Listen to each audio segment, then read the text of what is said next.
Let's discuss this weekly cash decision calculator.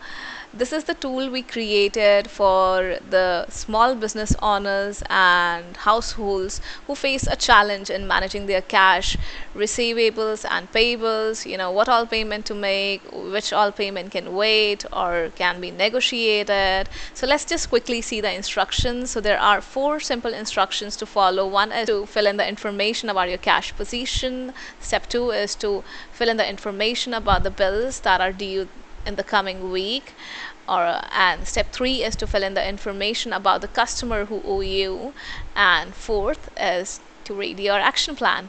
So let's do it together. I would suggest you download a version of this Excel model. The link is right there in the YouTube video description, so you can download this Excel, and it's also available on our website. So you can download this template, and let's do this together. So let's do the step one together. So let's fill in the information about the cash. You can change it to say any number that you feel. So minimum cash and line of credit that's available. So your step one is done. Now there's step two. You need to fill in information about the bills that are due. So these are divided in three buckets. So let's fill in the information about the first bucket, which is for must pay bills, which are really not negotiable. So these can be purchases, these can be payroll, this can be rents, utilities, whatever you feel, or some taxes. So you can change the labels as well, and you can change the amount. Both can be changed. And then you have the second bucket of bills, which are the important bills. You can pay if the cash allows you. So you can put in, say, payroll here. I'm gonna write payroll here. So you can say it's 5,000. And then you have the can wait payments. These are the one which can be deferred. You need not to pay these out of your line of credit. You can wait for your for collections from your customers, and then you're all set with your step two. So you can see that your total bills that are due are amounting to around 18,000. Step three is to fill in the information about the customers who owe you. So you can change the names, you can fill in the amounts, and then all you need to do is to select the likelihoodness of receipt.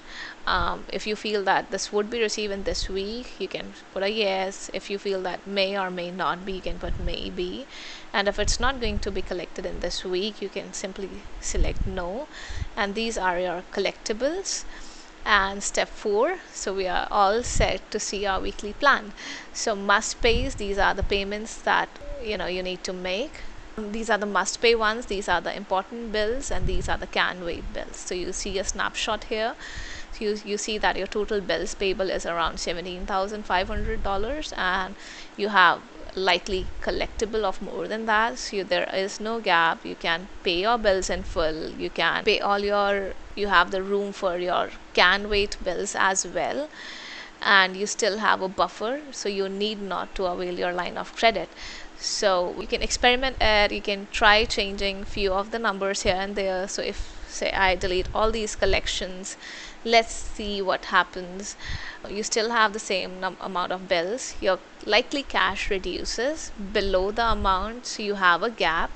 So now you have to pay the room for your must pays and important bills as well, and you need to defer your can wait bills now, and there is a gap of 3,500, but you're still, if you collect in time, you may not use to your line of credit. So that's how you can use it. So try using it and let us know how you find out, and stay tuned, because we are going to upload a lot more such tools which can make your life easier. Thank you. Have a nice day.